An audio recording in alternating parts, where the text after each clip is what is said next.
Requirement बढ़ जाती है तो हम आजकल ऐसे ऐसे केमिकल आ चुके हैं कि हम धनिया लगाते हैं, 2 दिन के बाद धनिया उग जाता है, उसको काट के मार्केट में। सॉइल डिप्लीशन, जमीन का उपजाऊपन ऑलमोस्ट खत्म हो चुका है। सारी चीजें किस पे चल रही है? केमिकल्स के ऊपर चल रही है।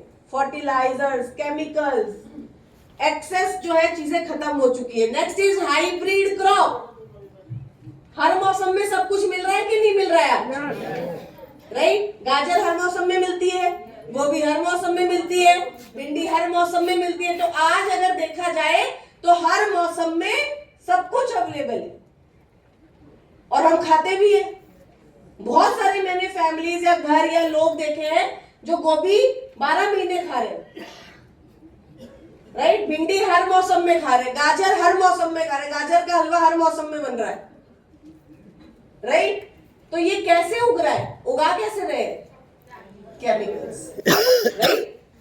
जितना भी आपका ये सामान उगता है ये सारा हाइब्रिड क्रॉप होती है। सबसे पहली चीज जो आपको करनी है, एक कभी भी बिना मौसम की कोई सब्जी आपको नहीं खानी। अगर आप मौसम वाली सब्जियां खाओगे तो चांसेस बेटर है कि उसके अंदर केमिकल का यूज कम से कम होगा, कोल्ड स्टोरेज की नहीं होगी। और दूसरा, जब भी घरों में सब्जियां लेकर आते हो, जिन सब्जियों को आप धो सकते हो, टमाटर, भिंडी, बैंगन, घिया, तोरी, ये जो सब्जियां आप धोकर साफ करके फ्रिज में रखते हो, क्या करना है? एक बाल्टी लो, उसमें पानी भरो, उसके अंदर 1 चम्मच या 2 चम्मच बेकिंग सोडा डाल दो, ठीक है। और फिर सारी सब्जियां जो धोकर सुखाकर रख सकते हो उनको आप धो दीजिए, उनको आप उस पानी के अंदर डाल दीजिए, 15 मिनट, 20 मिनट, आधा घंटा उसको उन पानी में ही रहने दीजिए। इससे आपको बेनिफिट क्या मिलेगा? आउटर लेयर पे जितना केमिकल, फर्टिलाइजर, पेस्टिसाइड, इंसेक्टिसाइड लगा होगा वो सारा ब्लीच आउट हो जाएगा, राइट। उसके बाद आप उनको बाहर निकालो, साफ पानी से साफ करो, उसको सुखाओ और फिर आप उसको फ्रिज में स्टोर कर दो। बेस्ट ऑप्शन है कि आप अपनी सब्जियों में से मैक्सिमम केमिकल कैसे निकाल सकते हो। सेकंड चीज जो आप कर सकते हो, आपको करनी चाहिए, जब आप कोई भी सब्जी पकाते हो, चाहे आप कुकर में ही पकाना चाह रहे हो या आप कढ़ाई में पका रहे हो, तो ज्यादातर क्या होता है कि हम क्या करते हैं, कोई भी सब्जी डालते हैं, उसको चलाते हैं फटाफट से और कुकर का लिड लगा देते हैं। ऐसे ही करते हैं ना हम लोग। या सब्जियों को डाला, पकाया फटाफट से और डाल के फटाफट से मसाले डाले और कढ़ाई को बंद कर दिया। तो आप, टू ऑल द एवरीवन जो कुकिंग करता है, आप जब खाना पकाते हो कुकर या लिड को एकदम से बंद मत करो, 5 मिनट 10 मिनट उसकी भाप को क्या होने दो, निकलने। उससे क्या होगा, जितना भी हैवी मेटल होता है, जितना भी केमिकल होता है, हैवी मेटल होता है, वो आपका सारा भाप बनकर निकल जाएगा। उसके बाद आप कवर कर दो ताकि वो जल्दी से पक जाए। तो इजी है कि नहीं है? यस। राइट। तो आसान तरीकों से भी हम चीजों को कर सकते हैं। Next is modern fertilizers. इतने केमिकल्स, इतने फर्टिलाइजर्स आज आ चुके हैं कि हमारे जो नॉर्मल फूड है उसके अंदर न्यूट्रिशन या पोषण नहीं है। लॉन्ग डिस्टेंस ट्रांसपोर्टेशन, एक जगह से दूसरी जगह भोजन को ट्रांसपोर्ट किया जा रहा है, इधर से उधर। आज दिल्ली में जो खाना उग रहा है या कश्मीर में जो सेब उग रहा है वो पूरे भारत के अंदर जा रहा है कि नहीं जा रहा है? मैं एक बार शिमला की साइड में गई तो वहां पर खेत के बगान, सेब के बगान थे। मैंने वहां से पेड़ में से एक सेब तोड़ा और उसको खाया तो काफी अच्छा टेस्ट था उसका। तो मैंने उनको बोला कि भैया ये तो मार्केट में तो मिलते नहीं है, कहाँ बेचते हो ये?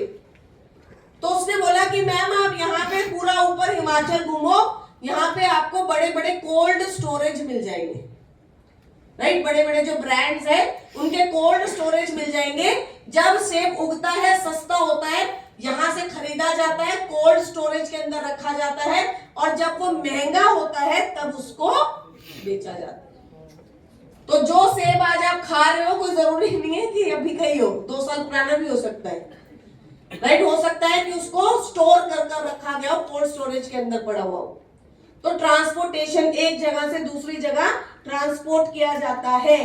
नेक्स्ट इज फूड प्रोसेसिंग, भोजन को अलग अलग तरीकों से प्रोसेस किया जा रहा है। आप में से कितने लोग हैं जिनको मैकडॉनल्ड्स की फ्रेंच फ्राइज बहुत पसंद है?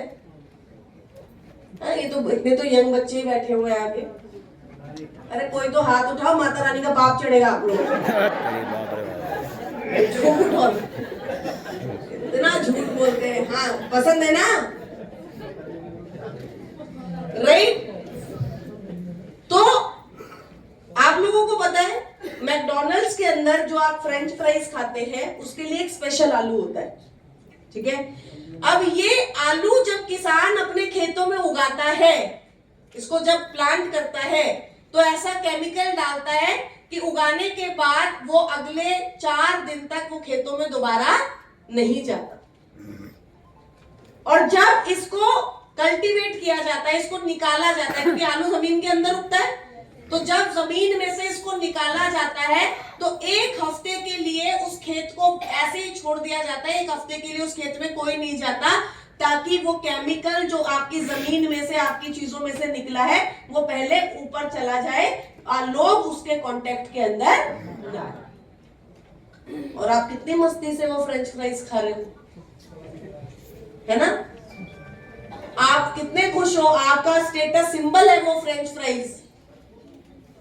अरे मैं तो मैकडॉनल्ड्स की आलू की जो मैकडॉनल्ड्स की जो एक आलू की टिक्की होती है, मैक आलू टिक्की, उसको कोल्ड स्टोर किया जाता है और कोल्ड स्टोरेज के अंदर बकायदा उसके ऊपर निशान लिखा होता है 2020 की कोल्ड स्टोरेज, 22 की कोल्ड स्टोरेज, 25 की कोल्ड स्टोरेज, राइट? तो आज हम एक प्रोसेस्ड फूड खा रहे हैं। पूरा आपका जो फूड मार्केट है ना, वो 3 चीजों पे चल रहा है। एक, ज्यादा मैदे वाली चीजें, ज्यादा चीनी वाली चीजें और ज्यादा नमक वाली चीज। यही तो बिक रहा है मार्केट के अंदर। यही बिक रहा है कि नहीं बिक रहा है? तो हम क्यों खा रहे हैं? आप में से कितने लोग हैं जो लेबल पढ़ के खाना लेते हो कोई भी चीज का? 5 लोग, 10 लोग, 20 लोग, चलो। और बाकी कह रहे हैं कि शाहरुख खान ने बेचा है तो अच्छा ही होगा, है ना? आलिया भट्ट मुझे तो बहुत पसंद है, मैं तो पीऊंगा फ्रूटी। जब आप, या हो सकता है आप कह रहे हो कि मुझे पढ़ना ही नहीं आता लेबल। कैसे पढ़ सकते हो? अकॉर्डिंग टू FSSAI, जब आप किसी भी चीज का इंग्रेडिएंट लिखते हो तो सबसे पहले वो लिखते हो जो सबसे ज्यादा होता है, उसके बाद कम कम कम और कम। तो ये मैं आप सब लोगों के लिए बता रही हूँ, specially for the young generation. आपने अगर एक ओट्स के बिस्किट का पैकेट उठाया है ये सोच के कि मेरे को डाइट करनी है, मैं हेल्दी होना चाहती हूँ, तो मैं ओट्स के बिस्किट खाऊंगी, तो सबसे पहले इंग्रेडिएंट में देखो, अगर पीछे सबसे पहले ही रिफाइंड फ्लावर या फिर मैदा लिखा है तो सबसे ज्यादा उसके अंदर क्या डला हुआ है? उसके बाद अगर चीनी लिखी है तो क्या डला हुआ है? उसके बाद पाम ऑयल लिखा है तो क्या डला हुआ है? अगर लास्ट में लिखा है ओट्स 2 ग्राम, तो सबसे कम चीज उसके अंदर क्या है? ये समझना पड़ेगा। द प्रॉब्लम इज कि हमें इन चीजों की एजुकेशन ही कोई नहीं देता। मेरा ये बहुत फर्म बिलीव है कि अगर आप लोगों को 10वीं 11वीं 12वीं में न्यूट्रिशन पढ़ा दिया जाए ना, आपकी फूड चॉइसेस आधी से ज्यादा ठीक हो जाएंगी। नहीं करोगे आप क्यों कर रहे हो? क्योंकि मार्केटिंग ऐसी है कि आपको बताया जा रहा है कि ये हेल्दी है, आपको नहीं पता कि वो हेल्दी है कि नहीं। तो this is very clear for the young generation. में स्पेशली बोल रही हूं, आप कुछ भी उठाते हो मार्केट में, आपका खाने का मन है, आप प्लीज खाओ। हम ये नहीं कह रहे कि आप मत खाओ, बट आपको एटलीस्ट पता होना चाहिए। एटलीस्ट ये मार्केटिंग वालों को इतनी अथॉरिटी मत दो कि वो आपको पागल बनाकर खिलाए। आपका मन है खाने का, आपको पता है इसमें चीनी ज्यादा है, स्टिल आपको अच्छा लग रहा है, आप खा रहे हो, कॉन्शियसली खा रहे हो, कोई बात। लेकिन ये सोच के उसमें पैसे बर्बाद नहीं करने कि अरे मैं तो हेल्दी खा रही हूं, मैं तो ओट्स के बिस्किट खा रही हूं। तो कोई भी चीज जब लेते हो उसके इंग्रेडिएंट की लिस्ट हमेशा एक बार आपको जरूर पढ़नी है। फूड प्रोसेसिंग, भोजन को बहुत गलत और बहुत बुरे तरीके से प्रोसेस कर दिया गया है। Next is your weak digestion, आपका डाइजेस्टिव सिस्टम। आप में से कितने लोग हैं जो समय पे खाना खाते हो? ये वही वो गिने चुने वही 20-25 लोग हैं जो हाथ उठा रहे। हाँ, बस बाकी लोग किस टाइम खाना खा रहे हो? कभी भी नहीं खाते। जब मन कर रहा है। आप लोगों की मर्जी चल रही है, जब मन कर रहा है तब खाना खा रहे हो। हाँ?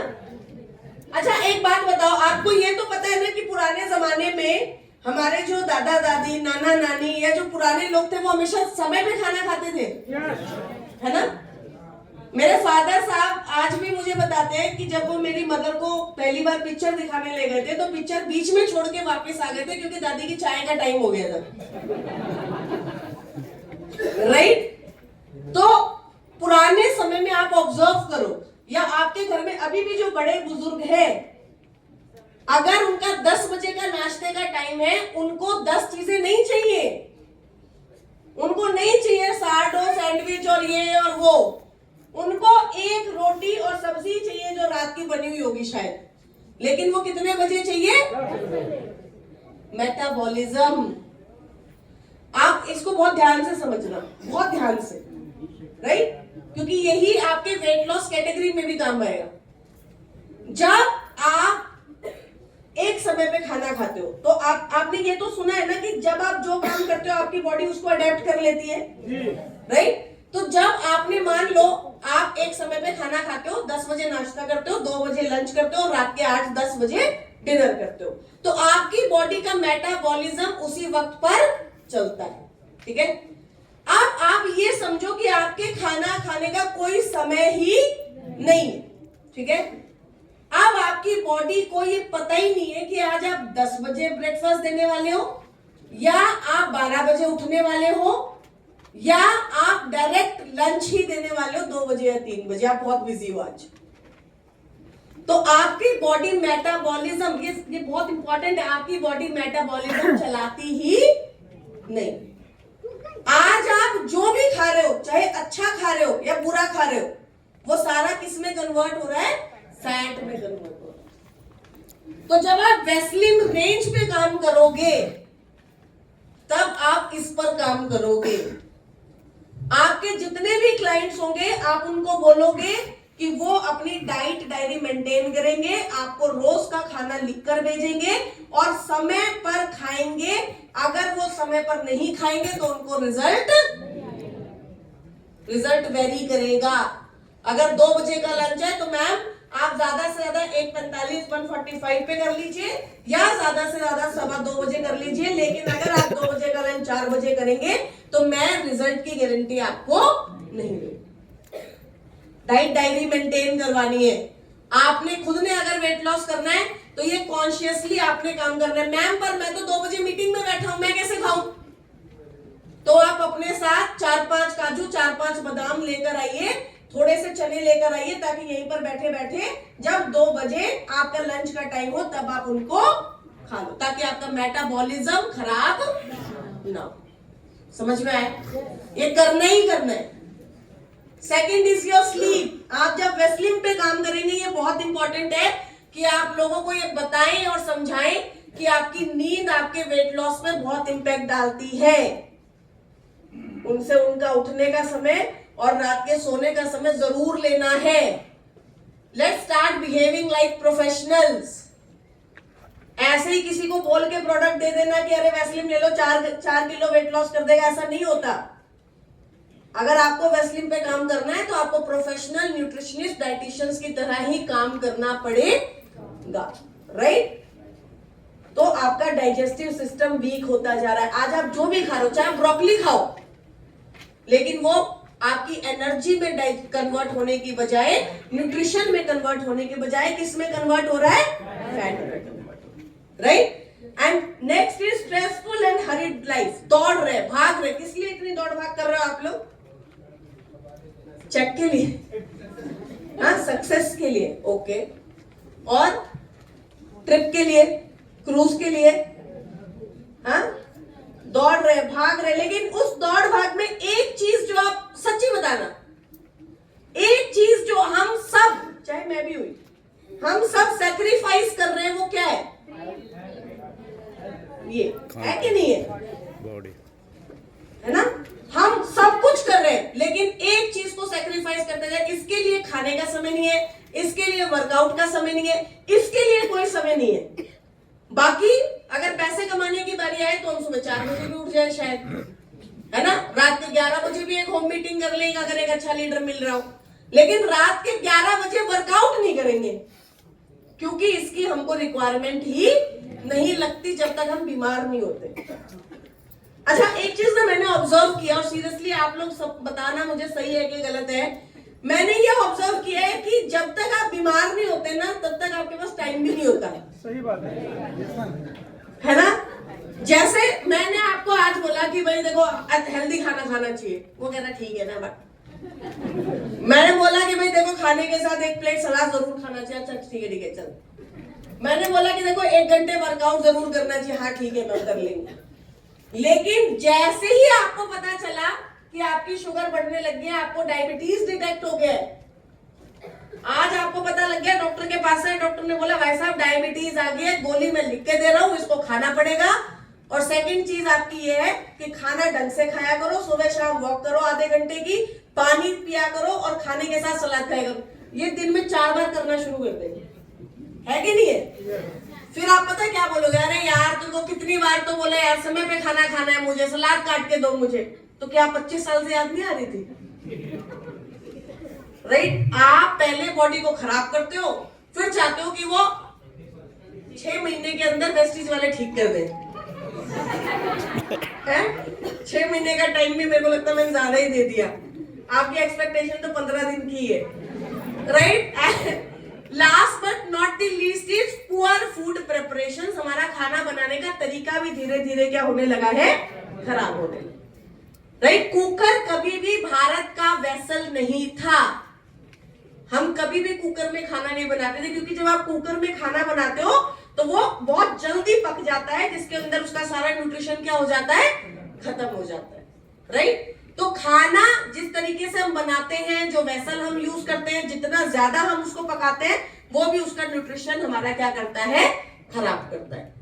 तो आज न्यूट्रिशन की जरूरत क्यों है, हमारे late president doctor APJ Abdul Kalam ji ने कहा था कि मनुष्य के जीवन में होने वाली 90% बीमारियां सिर्फ और सिर्फ पोषण की कमी के कारण होती है। मैं यहां पे खड़े होके आपको एक गारंटी देके कहती हूं, 10% बीमारियों के अलावा आपकी मैक्सिमम बीमारियां आपकी बॉडी में किसकी कमी के कारण हो रही है। मैं आपको एक एग्जांपल देती हूं, मैं नागपुर में थी, जितने भी लोगों ने मोबाइल उठाया प्लीज रख दो, please, recording is not allowed. First, second, जिसके लिए कर रहे हो वो कभी नहीं सुनेगा।